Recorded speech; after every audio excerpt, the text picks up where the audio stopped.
Bienvenidos nuevamente a este su curso de Derecho Civil, Obligaciones, aspectos básicos de Derecho Obligaciones.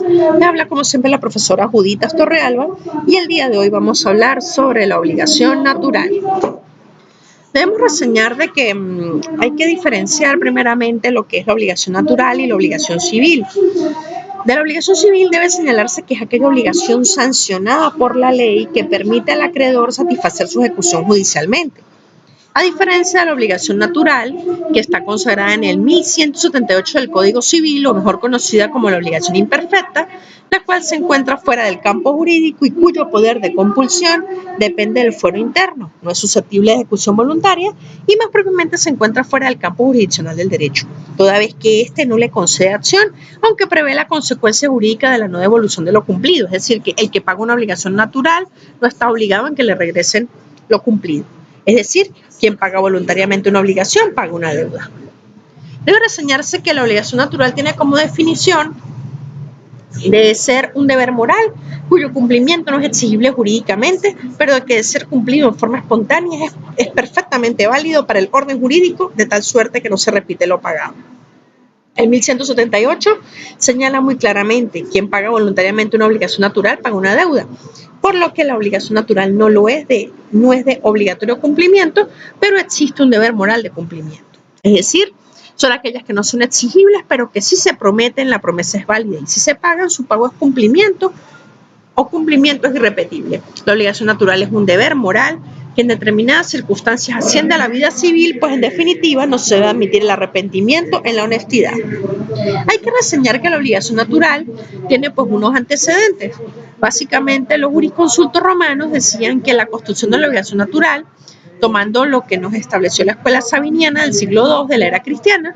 Sin embargo, como es sabido, los romanos no lograban hacer de la obligación natural una institución con caracteres bien definidos, lo que no dio un concepto preciso, pero tampoco se identificaron de manera general sus efectos jurídicos. Tenemos que señalar en los casos de obligaciones naturales, encontramos las obligaciones de los esclavos, las obligaciones de la misma familia, la obligación contraída con un pupilo y la obligación contraída extinta a la capitis de minuti.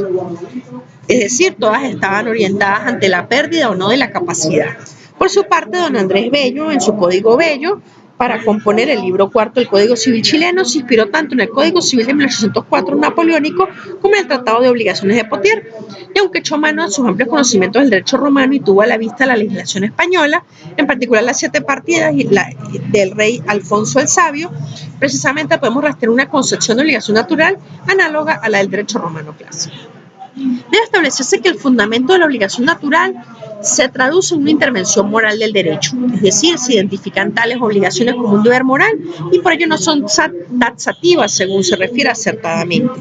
Otras ven la figura como obligaciones civiles degeneradas o imperfectas, es decir, que sí ven que puede existir una obligación y así hay quien señala que se puede tipificar como especie de obligaciones civiles dotadas de una cobertura limitada o incompleta y de tal modo que su actuación es potestativa para el deudor. Debe reseñarse que hay casos aceptados y discutibles en el derecho de obligaciones sobre si estamos en presencia o no de una obligación natural. Casos aceptados: el pago de una obligación natural, el pago de alimentos a parientes que no correspondan, el pago efectuado en cosas juzgadas, es decir, ya fue liberado y se pagó nuevamente, las donaciones remuneratorias, es decir, es algo potestativo que la gente quiere dar, las disposiciones testamentarias nulas, es decir, se dio algo en testamento, pero de cierta manera había una nulidad en el mismo, deberes morales como el pago por haber causado daño a otro, una relación concubinaria que no cumple los requisitos legales de procedencia o una relación adulterina. Se agrega también el pago por el fallido acreedor de la porción que se venía reducido por el crédito a efecto del convenio, es decir, que se haga ante un fallido en materia de juicios que quiebra un pago. En casos discutidos, el pago de intereses no pactados expresamente, es decir, la falta de pago no se podría establecer que se está en presencia de una obligación natural. El pago hecho un incapaz que es ratificado, es decir, si ya se pagó y de cierta manera mismo lo ratifica, no tiene la capacidad, cosa por la cual es discutida. El caso de las obligaciones viciadas de nulidad relativa y posteriormente ratificadas.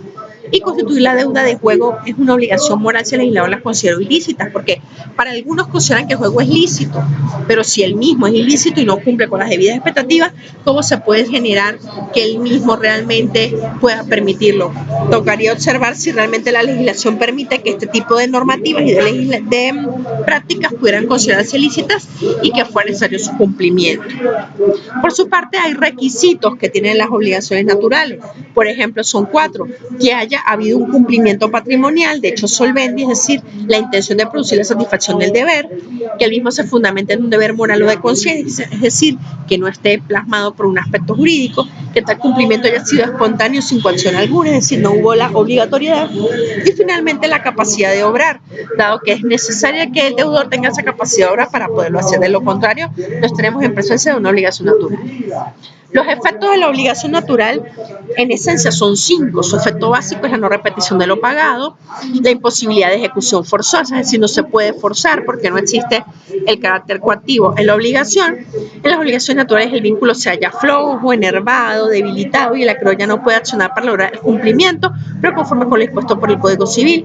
El deudor no tiene por qué preferir al acreedor de una obligación natural a los de las obligaciones civiles, es decir, no existe el privilegio en este tipo de obligaciones, y está excluida la posibilidad de reforzar una obligación natural con obligaciones accesorias o garantías, es decir, no se puede establecer obligaciones accesorias o garantías ante el incumplimiento, tales como la hipoteca, la prenda o la fianza. Bueno, esto era lo que teníamos que saber al respecto de obligación natural. En próximas cápsulas vamos a seguir hablando sobre los temas del derecho civil de obligaciones. Les habló para ustedes la profesora Juditas Torrealba. Hasta una próxima oportunidad.